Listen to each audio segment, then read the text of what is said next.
The broadcast is now starting. All attendees are in listen-only mode. Good afternoon and welcome to today's webinar, Scams and Identity Theft. And this webinar is targeting older adults.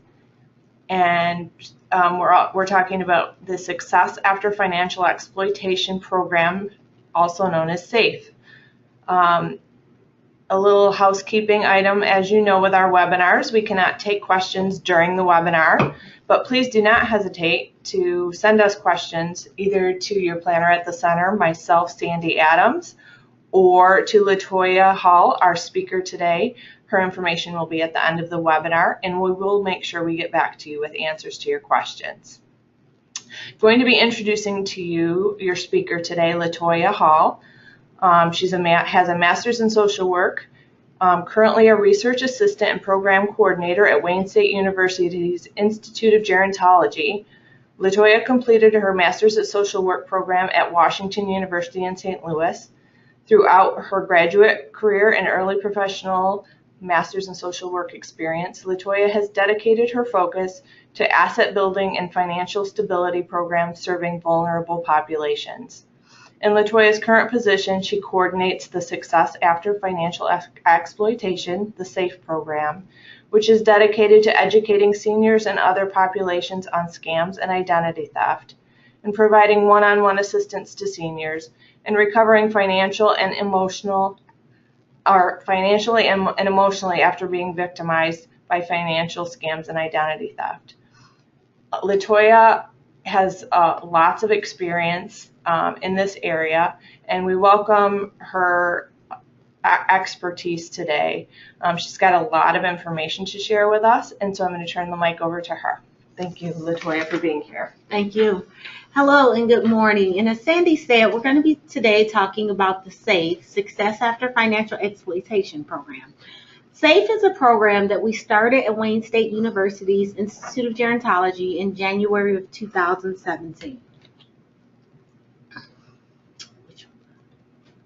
Just hit it. Okay. So we started SAFE because we do a lot of work at the Institute around seniors and financial exploitation and cognition issues. And so what we found out while investigating financial exploitation and cognition is we do talk about financial exploitation in the sense of family members and caregivers the most. However, that is not the largest percentage of financial exploitation we see being committed against seniors. So that first bullet up there says 51% of senior financial exploitation is perpetrated by strangers. And that's from MetLife. That's going to be your scams and identity theft. And so we thought if a little bit more than half of what we're seeing in reported financial exploitation is being committed by strangers in the forms of scams and identity theft, maybe that's what we should be addressing when we talk about this target, because there are a lot of other people who are talking about financial exploitation by caregivers. And so we made our focus on scams and identity theft, which is how the SAFE program came about.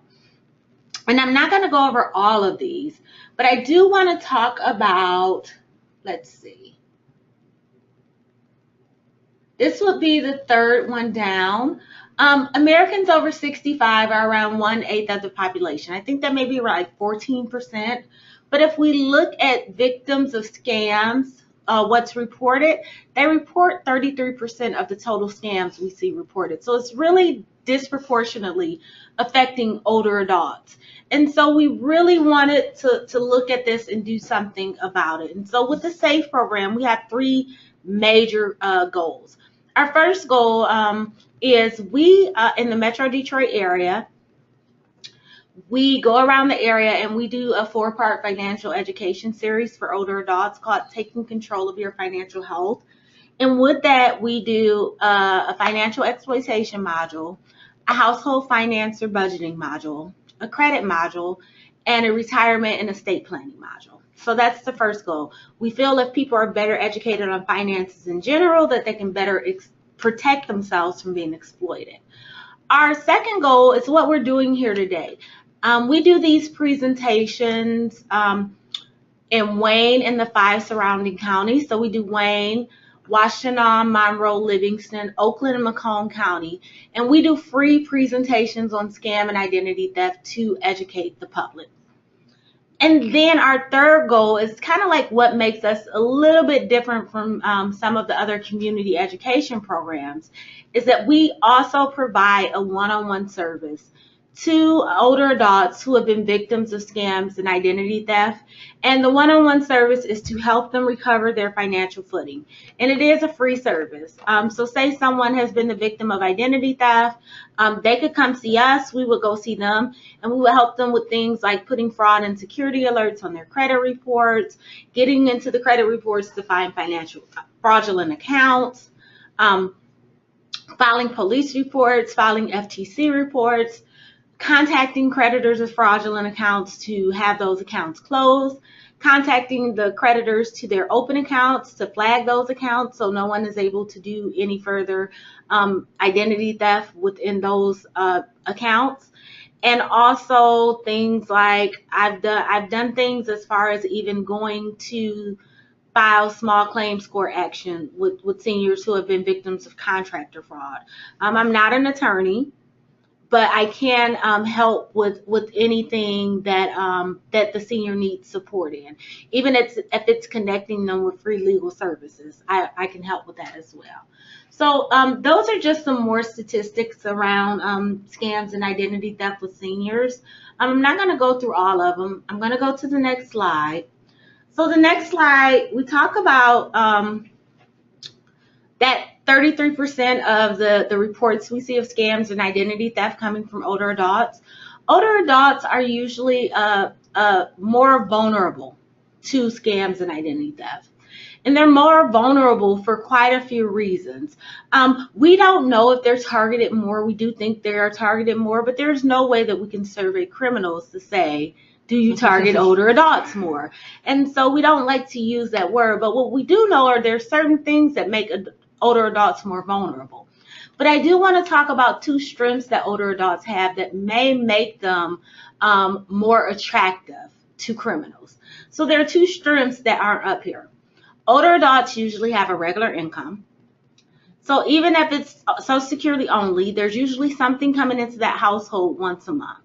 It may not always be an adequate income. It may not always be a lot of income, but there's usually something coming into that household pretty regularly that criminals are after.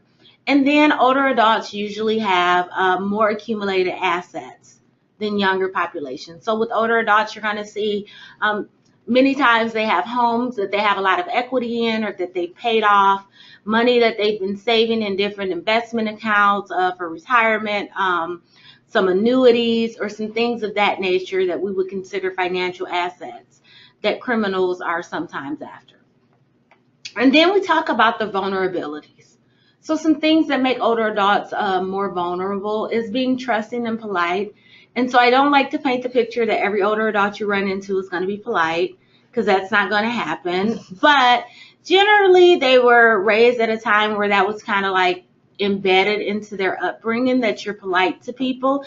And so, you know, they very rarely like to cut people off or hang up the phone on people, or, you know, they feel they have to be polite and politely turn people down. And sometimes that makes them a little bit more susceptible to being a scam victim. Loneliness and social isolation is a huge one. What we do know of social isolation is that it is responsible for so many ill cognitive, physical, and mental health effects. But then it's also, you know, behind some older adults being more easily victimized by scams. And so I always say it this way. If you don't talk to anyone, who are you going to tell if I steal your money? And so criminals kind of bet on that and go after older adults for that reason. Vulnerability due to grief of loss from a loved one. We see this a lot with widows and widowers, and I always frame it under the guise of obituary surfing. And when I say that word a lot, people think that I just mean someone using the obituary to steal the identity of a deceased person, or find out when the funeral announcement is to go and rob the house. And I think a lot of people don't realize that people use the obituary to find widows to target. So the scam will look something like, your husband passed away, he had a reverse mortgage on the home. By him passing away, the mortgage became due, and now you have to pay us $10,000 in the next week or you're going to be kicked out of the home. And so that's kind of like what some of those scams look like. Or they'll run what we call a sweetheart scam, where they'll send another older adult and they'll play like they knew the deceased person, and they'll cozy up next to the widow or widower and somehow talk them out of some money. Unfamiliar with managing finances. Again, we see that a lot in widow and widowers. Again, one spouse passes away, and that's the spouse who handled the finances in the home and handled everything. And the remaining spouse doesn't really know a lot about the financial situation of the home. And people will take advantage of that and tell them that all types of bills and things are owed, and really take advantage of them not being familiar with the financial situation. And then cognitive impairments is a huge one. It's kind of how we got into this work. And so what we do know about cognitive decline is that in the early stages of cognitive decline, the first things that we begin to see to be affected are things that we call activities of daily living. So those are things like cooking, cleaning the house, maybe someone dressing themselves, grooming themselves. All of those are activities of daily living. Well, managing finances is the activity of daily living. And so we get a lot of people who notice that something is wrong with mom or dad or their loved one when they begin to pay bills twice or forget to pay bills, or the person is really meticulous about their financial documents and they come over and things are out of sorts and all over the place. And so a lot of with the cognition issues, kind of like that financial management skill gets affected. And so they're a lot more susceptible to being scammed or victimized. And then the last one, unfamiliar with the latest technology. And I always equate this one to the blue screen. If anyone has ever gotten the blue screen telling you that, you entered an illegal website and you need to pay $200 and give someone remote access to your computer. And if you do not, your computer won't work. And what I always tell people is turn it off and turn it back on. That usually works. And if you turn it off and turn it back on and there is indeed a virus, never ever call the number that pops up. Never give anyone remote access. Take your computer to a reputable place that fixes the computer. I think you can take it to Micro Center, Best Buy, call the Geek Squad, somewhere very reputable, and have them look at the computer, remove the virus, and put some antivirus protection on there. But never call that number that comes up on the screen, and never give someone that you haven't seen or contacted yourself remote access to your computer.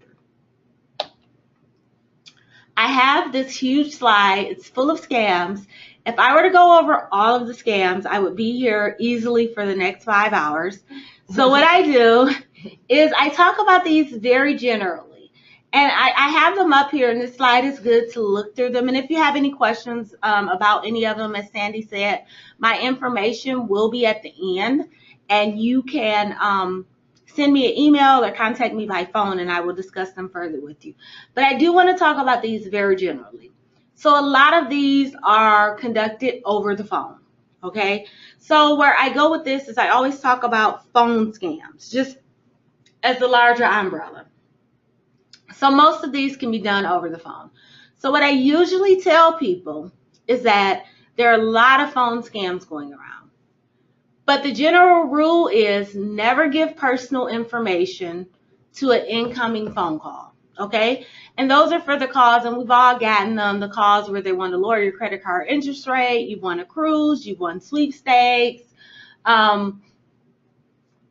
For these, the general rule for those is never give information to an incoming phone call, and never send money out until you verify where you're sending money to. The IRS impersonation scam is one where they use the phone.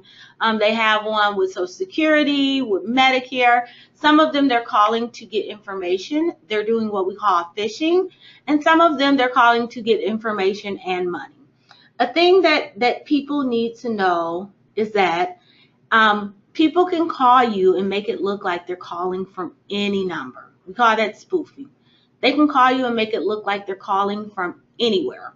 And so what you want to do is if someone calls you, say they're calling from your doctor's office. When they begin to ask for personal information, tell them you're not comfortable giving them that information. Go and find an independent number. Don't call them back at the number they called you from.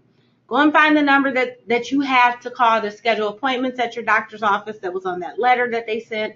If they said they're calling from your bank, go and get the number off your bank statement or off the back of your card, and then call that number and say, someone called me and alerted me to there was a problem or issue that I need to resolve.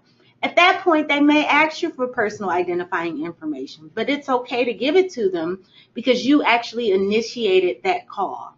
So the rule is you never want to give personal information to an outgoing phone call. And I always tell people, giving people your name, date of birth, and the last four of your social, you almost given them everything they need for identity theft. For the perfect recipe for identity theft is name, date of birth, social security number, and mother's maiden name.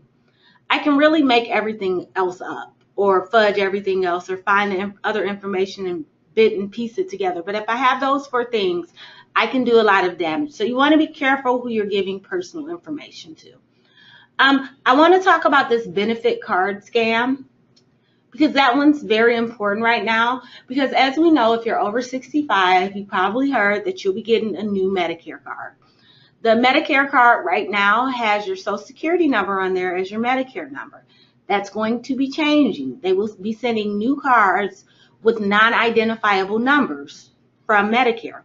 However, the scammers have gotten a hold of this information and they are calling older adults and they are claiming that they are processing Medicare cards, and all I need is your name, date of birth, and Medicare number to process your card. Well, you've just given them 3 of the 4 things they need for identity theft if you give them that information, because the Medicare number is a Social Security number. So I always tell people, Medicare already has the information that they need. They're not calling people to process cards. If you get a call from someone claiming that they're Medicare and you're concerned that there may be some validity to it, 1-800, hang up, 1-800-Medicare is the number to call for that. And then one that's not up here that I'm really talking about to seniors, and I've seen a couple of these cases in the one-on-one work, is people are rerouting Social Security direct deposits. So this is very important to older adults because a lot of older adults count on their Social Security to supplement other sources of income, and it's a huge part of what they're living off of. And so there is a new online profile that they set up with Social Security called ssa.gov, and you can go on there and set up online profile. Well, if you're currently collecting Social Security within that profile, what you can do is manage your direct deposit. So you can route your direct deposit to certain accounts or cards within that profile. What we're finding is that a lot of older adults are not setting these profiles up, and they think they are protecting themselves by not setting the profile up. What they're actually doing is making themselves more susceptible to the scam, because you can only have one. So if they do not set one up and someone sets one up for them, then they can reroute that Social Security check to an alternate account or a prepaid debit card or something of that nature. It usually only happens once, because when people realize they didn't get their Social Security check, they call the administration and they find out what's going on and they change it. But if you have the know-how and the proper tools, you may want to go ahead and set this up, because setting one up for yourself makes the possibility of someone setting one up on your behalf impossible, because you can only have one. The thing that's important, if you set one up for yourself, do not share your login information with anyone to that profile. And then I get a lot of older adults who absolutely do not want to set one up. But what you need to do in that case, if you absolutely do not want to set up the myssa.gov profile, is that you need to contact Social Security and block any electronic changes being made to the way your direct deposit goes to your account. Okay, you need to let them know that you don't want any changes made unless you come in, show ID, and do them in person. So that's a very important one that I always go over with older adults. And then another one that I always make sure that I talk about, because I see this one, I see these two. I'm going to talk about two more. I see these two the most in my work. Sweepstakes scams and romance or sweetheart scams. So sweepstakes scams. Someone calls an older adult on the phone. They tell them they've won a sweepstakes in the amount of $350,000. And that all they have to do to claim their winnings is send them $5,000, and they'll send them the $350,000 in a check, and they'll get their sweepstakes winnings. Well, I frequently tell people, never pay money up front to claim prize money. If someone is prizing you and giving you a prize in the amount of $350,000 and you need $5,000 in processing fees, they can just take that out and send you $345,000. They do not need you to send them money up front. Another thing is, if you haven't entered a sweepstakes or lottery, the chances are you probably haven't won. So really be careful of that, because people call out of the blue all the time claiming people have won sweepstakes or cruises or things of that nature. And if you really stop and think about it, you haven't really entered any contest. So it really negates the chances of your winning. And then another thing that's a huge red flag with this is if someone is requesting you send them money by Western Union, Green Dot, or iTunes cards, that's a huge red flag. It's usually probably a scam. So you really want to watch out for those things. And then I talk about romance scams because I see these a lot. And with these, I'm going to begin this by saying there's almost no legal recourse to take for this one, because usually the person has very willingly handed over their money. So with this one, it's when someone cozies up to an older adult and acts like they're the new love of their lives, and then they talk them out of a lot of money. We have to be really, really careful with this. We have to be really careful because a lot of people assume that it only happens online. A lot of people assume that it's always a younger person and an older adult. That's not true. You can meet someone doing a romance or sweetheart scam anywhere. I had one case where the person actually met a person who lived in the same senior living community as them. He lived maybe a few doors down, and he scammed her out of a lot of money. And they were the same age, met him in person, knew him, and he still lives there. And there's very little that can be done about it. And so you really want to be careful about this romance or sweetheart scam. I'm not going to go through all of these. I do want to touch on the IRS impersonation scam, because that one has been going around a lot, and it's one that we hear a lot about. And it's when the IRS or someone claiming to be from the IRS calls someone and they tell them they owe back taxes in whatever amount, and if they don't pay immediately or pay a certain amount of money immediately, that they're going to be arrested by local authorities. Well, few things to know. The IRS does not do phone calls for back taxes. If you owe back taxes, you will get a certified letter. The IRS never contacts you about back taxes and demands immediate payment. They will always give you the opportunity to appeal, and if you know you owe the money and want to pay it, they will always put you on a payment plan. IRS representatives do not call you and ask you for credit card information to process payment. You go through a secured interface to do that with the IRS. So it will not be the person who gets on the phone if you are going to pay the IRS money. And the IRS does not take payment by Western Union, Green Dot, or iTunes cards. Very important to remember. If you get this call and think there's some validity to it, which there isn't, there probably more than likely isn't. But if you get a call like that, you think there may be some truth behind it, what you want to do is find an independent number. You can Google it. You can look at old tax forms to the IRS and call them up and ask them what's going on with your tax information, and they will let you know. But never give these people information and never give these people money.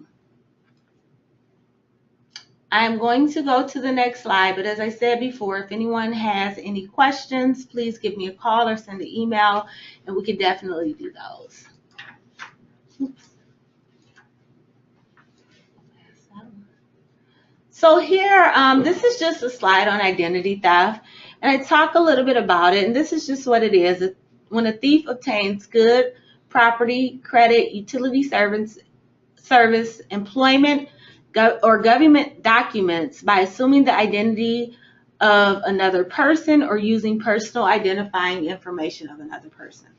And so I already mentioned the 4 main things people need for identity theft are name, date of birth, social security number, and mother's maiden name. So you really want to be conscious of who you're giving that information to and protect your information. There are a few different types of identity theft that we talk about and we see. So there's medical identity theft, and that's when people create false medical records, or they use your identity to obtain healthcare needs, or they get your medical information and they charge to your medical accounts. Tax-related identity theft. People have been getting a hold of people's social security numbers and identity and filing fraudulent tax returns. That's really prevalent these days. Employment identity theft, people using people's information for employment. There may be jobs and things that someone can't get because they have felony convictions or something, so they find someone else's information to work under. Synthetic identity theft is when I pull from like 4 different people and get information and put it together and make it look like one person. I will tell you, with synthetic identity theft, the only person who is really on the hook is the person whose social security number is used, because that's when it's going to be attached to your financial records. And then criminal identity theft is when someone uses your identity to actually give to the police in the case that they've been arrested or something, and then you have a criminal record that you don't know about. So you really want to be careful where your information is and who you're sharing with, because these types of identity theft do exist. So there are a few warning signs, and if you see these things happen, it's a pretty good chance that there may be some identity theft. You get withdrawals from your bank account that you can't explain. You don't get your bills in the mail. Sometimes we see when people have done identity theft, or they get into an account and they start to charge things to that account that they don't want you to know about, they will send your bill somewhere else so you don't catch it. If you're trying to write checks and they get refused, there may be something going on with your account. Debt collectors call you about debts that aren't yours, that you don't recognize. That's usually how most people are tipped off. They get a letter about a debt, or they get a phone call about a debt that they know nothing about. And then they'll call me and say, I think something is going on because Comcast or someone contacted me about a debt that's definitely not mine. Pulling your credit report. You find unfamiliar accounts or charges on your credit report, there's clearly identity theft. If you pull your credit report and there are accounts you don't recognize, that's clearly identity theft. And that's something that we can fix. It's not easy, but it's something that can be fixed. And I also say this to say, everyone should be pulling their credit report once a year. So even if you're not using credit, it's really important too, if you're a caregiver for mom or dad, and they're not using credit, that you're looking at their credit report and your credit report at least once a year. Because even if you're not using your credit or they're not using their credit, it doesn't mean that someone else hasn't gotten a hold of their information and isn't using it as well. So, you may not be pulling it to try to use your own credit or their credit for anything. You may be pulling it just to make sure that no one else is using it. You begin to get medical bills for services you didn't use. Your health plan rejects your legitimate medical claim because the records show you have reached your benefits limit. So a good example of this is the power chair. I think people get one like every 5 years or so. There have been reports of people being rejected for power chairs because someone has got a hold of their insurance information and has billed a power chair to them. And so when they need one, it looks like they've already gotten the one that they're supposed to get within 5 years. The IRS notifies you that more than one tax return was filed in your name. So this looks like you go to file your tax return and it gets rejected because it's already been filed. or you get a data breaches. You get a notice that your information was compromised by a data breach. That's always something to look into and take very seriously. I think it happened with Equifax very recently, and they were offering credit monitoring and things of that nature. It's something, if you ever hear that, it's something to definitely look into and take advantage of the credit monitoring and things that come with it, and possibly do some fraud alerts at that point. Even if there isn't any damage, what you want to make sure is there's none done in the future with that information that was compromised. How thieves obtain your information. So there are a couple of ways here. Skimming, I'm going to go over skimming quite a bit in the next slide. Phishing, that's what I was talking about, like with the phone calls and giving people information and things. People are doing what we call phishing. They're casting a hook, and they're trying to see what information they can pull out. So they'll call you up or send you letters or send you emails or applications and things, and they'll get you to put as much information on there as they possibly can, and then they go and see what they can use. If your wallet or purse is stolen, so we frequently tell people, try to carry the least personal information as possible. Definitely you don't want to be carrying your Social Security card around on you daily. That is for, if you're going somewhere where you're going to need it, maybe take it out of your safe place, put it in your purse, take it, or wallet, take it with you, use it, and then you take it back home and put it in your safe place. It's not something you should be carrying around with you. Same goes for birth certificates. I try to carry very little, like my driver's license and maybe my debit card and one credit card if I think one credit card just for an emergency, but I try to basically carry very as little information with me in my purse. Dumpster diving. Be careful what you're throwing away. I know it seems very gross, but people actually do go through trash to try to find things that you've thrown away with bank account information, credit card numbers, Social Security card information. You want to be very careful with that. Computer identity theft. So people, that remote access thing I was talking about letting someone else on, excuse me, I'm sorry, letting someone else onto your computer to fix it. They then have access to a lot of personal information that's stored in your computer. Or if you're getting rid of an old computer, there's lots of information stored into your computer. So you want to be careful of how you get rid of old computers. You very rarely just want to throw them out into the trash. You want to see if there's a way that someone can, they can wipe them. They can wipe everything off and then try to recycle the parts or something, take it apart. But you really want to be careful about how you're getting rid of old computers. And employment scams. We see, I should have rental scams up here too, but employment or rental scams. A lot of people will search Craigslist or other sites and, find like jobs or rental properties and things, and someone will send them an application. And when you're filling out an employment or rental application, you definitely put a lot of information on there, including your Social Security number, date of birth. And so there are fake applications for fake job postings or rental advertisements, and they get this information. So you really want to be careful with these things. Now this, I said I was going to talk about skimming. So this is a picture of a skimmer on an ATM. So a skimmer is a device that can read your credit or debit card information. It's usually undetectable. On the ATM, it's a bit more detectable. This number 2 up here, it kind of goes over the part where you put your card into. And as you put your card in and it reads your information to do your transaction, it's also submitting your card number to criminals. Now, with the chip, a lot of this was supposed to be able to be cut out, but criminals are smart. A lot of times we think they're just dumb criminals, but they keep on coming up with new ways to get what they need.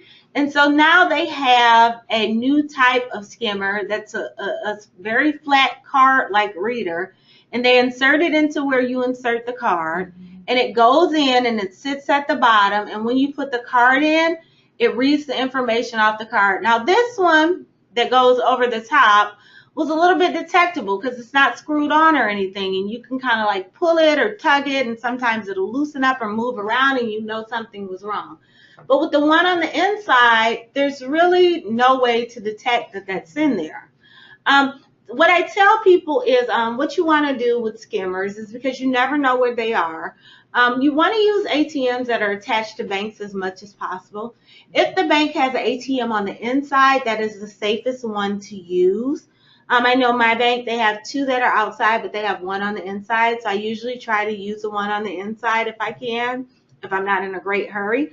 But you also want to be checking your statements as much as possible, and not just the monthly statement. If you can use the online or the app to look and check, I check every day because I'm very meticulous about this, but at least once a week to be checking your charges, because with fraudulent charges, the sooner that you find them, the more easy they are to have reversed and get your money back. So you want to watch out for this. ATMs, it happens. Gas pumps have skimmers. With gas pumps, I always tell people try to use the gas pumps that are in the front, in the closest view of the attendant window as possible. So a lot of the gas stations are very large, so there'll be gas pumps in the sides and on the back. You generally don't want to pay at the pump at the pump the attendant cannot see. So I'm not saying it's not okay to use those pumps, but if you use those pumps, you probably want to go in and pay. You probably don't want to pay at the pump, okay? And then taxi cabs. So with taxi cab drivers, I'm not saying all of them are crooked, but you don't know what someone has done to their device when you get in their cab. And a lot of cabs have gone to where they are taking cards. In my opinion, a much safer option is Uber financially, because you don't have to give anyone money or give anyone a card. And Uber, it's all downloaded into the app. You order the Uber, you get in, they drop you off. There's never an exchange of anything, and you keep going. And so, I try to use that one. I'm a big Uber fan, so I use Uber as much as possible. Or they have another one called Lyft. And then there are a few ways to talk about protecting yourself. So you want to submit your tax return very early. That'll prevent someone else from filing. If you have computers, you want to make sure your security updates are installed. Now, something you don't want to do, when you get a pop-up asking you to update your security, you do not want to use that. You don't want to use that. You want to get out of there. Don't click on anything in the box. Click on the red X, get it to go away. When we say install the latest security updates, you want to actually go and buy that software or take it into, again, a Best Buy, a Micro Center. If your employer has somewhere where they do tech support, take it in and have that installed, okay? When you are visiting websites, you want to make sure that you're going to the right websites. Sometimes people will send you links and things via email. You want to avoid those as much as possible. Making sure your passwords are strong and updated. If you are someone who goes to the library or goes to Starbucks or somewhere to use public Wi-Fi, what you want to make sure of is that you're not using that for financial accounts or to make transactions. You don't want to use public Wi-Fi for that. You want to use a secure network. It's much easier for someone to intercept information going over public Wi-Fi because so many people have access to it, okay? Don't fall prey to internet scams. Watch out for things that promise rebates, great deals, and alleged prizes. We all get them. We all go to the websites, and we all get the emails that we won a $2,000 Walmart gift card. You just want to delete those and get out of there. If they don't just waste your time and have you ordering like a million magazines, they're trying to get information to use for other things. If you are use email, you want to limit the sensitive information that you're sending. This is true in so many things in employment, and there's just some things you do not want to send over email. Not only could it just go to the wrong person, but it could also be intercepted or someone could break into that, so you be compromised. So you definitely want to limit what you're sending over email. If someone wants your Medicare information, always call 1-800-MEDICARE.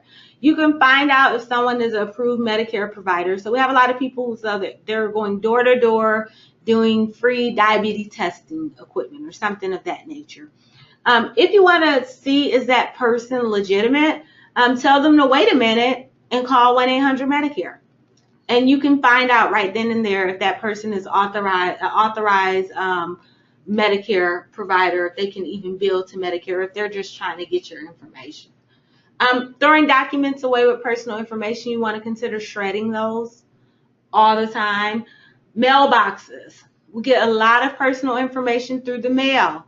You want to avoid leaving your mail in the mailbox. If you're going out of town, maybe think about having someone come and collect your mail. Or you may want to consider having a locked mailbox, because I know me, like I'm at work all day, so my mail is just sitting there in the box all day. And I get credit card offers and so many things in the mail. And so you may want to consider getting a mailbox that you can put a lock on. If you have important documents, and this is especially important if you have strangers or caregivers and things coming into the home, you want to make sure you're locking up important documents with important personal information on it. We talked about the carrying more identification than necessary. Checking your credit report frequently. That's going to be, so I always say that anything can happen to anyone, and we can be as vigilant as possible. I do scams and identity theft for a living, and I help people with scams and identity theft for a living. And still, I woke up one day and someone had purchased $90 worth of gas on my bank card in Texas, and I was in Detroit. And so, you know, it's just the best way to make sure that you are very counteractive in addressing something is really checking your credit report frequently and checking your financial accounts frequently. I check my bank on my app every day, and I check my credit cards at least once a week to look for fraudulent charges. And I get my credit reports once a year from each of the 3 credit reporting agencies, because, you know, it's very important to monitor your financial information. And don't give out personal information over the phone unless you initiate the call. I cannot stress how important that is.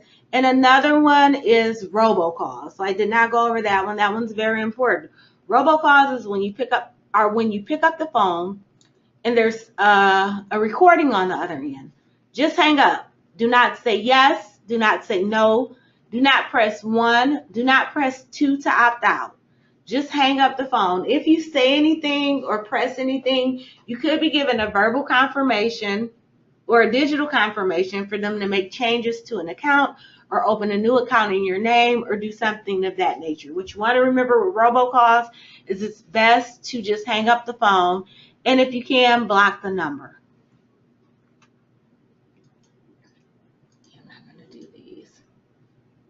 I want to talk about what steps to take if you're a victim of identity theft, okay? I'm going to go a little bit out of order in these because I made this slide very early on, and I found that it's a little bit more helpful to do these in a different order. The first thing that I do is place the fraud alert or security freeze on the credit report. That's the first thing that I do.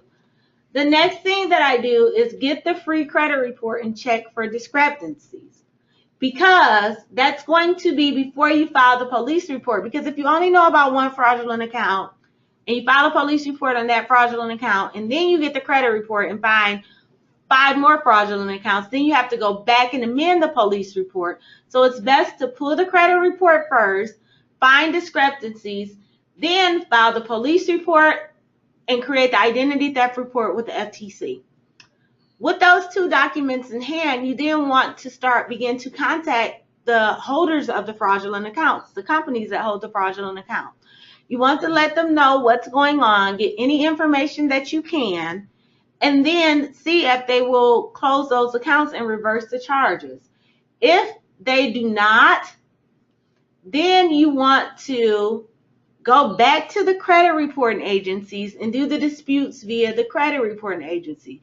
So anytime you do a dispute, it's not on you to prove that's not your account. It's on the creditor to prove within 30 days that that is your account. But the proof that that's not your account is going to be the police report and the FTC identity theft report. So when you do that dispute, you're going to submit those as well. Now, a lot of the creditors will make it right. If they'll send you identity theft affidavit, they'll ask you for the police report and the identity theft report, and they will reverse the charges and contact the CRA and tell them to remove it. But if they don't, then you have to go to the next step of contacting the CRA and having that blocked from your credit report yourself, okay? And then something else that you want to do, because these people have your information, you want to go down, you want to notify all your banks, credit cards, utility companies, anyone who you have accounts with, that there has been identity theft, and you want to flag those accounts for any suspicious activities. And then you want to probably get new PINs and account numbers, order new bank cards and credit cards, depending on what information the criminals have. And down here, this is www.annualcreditreport.com. That is the government designated website for you to get your free credit report once a year. Now remember, you get 3 because you get 1 from each agency. So you get 1 from TransUnion, you get 1 from Experian, and you get 1 from Equifax. You get 3 free credit reports. What you do not get free is a credit score. So I frequently have to tell people, if you want a credit score, you're going to have to pay for it usually. Unless you have, like my Bank of America has a My FICO where they give me a free TransUnion FICO score. A lot of people will use like Credit Karma or Quizzle or something, but it's important to know that those are not FICO scores. So if you want your free FICO score, you're usually going to have to pay for it. And the significance of the FICO score is that FICO, the Fair Isaac Corporation, is the score that lenders usually use to evaluate you for creditworthiness. So knowing the other scores isn't really doing you a lot of good, because no one's going to look at that but you. It does give you an idea.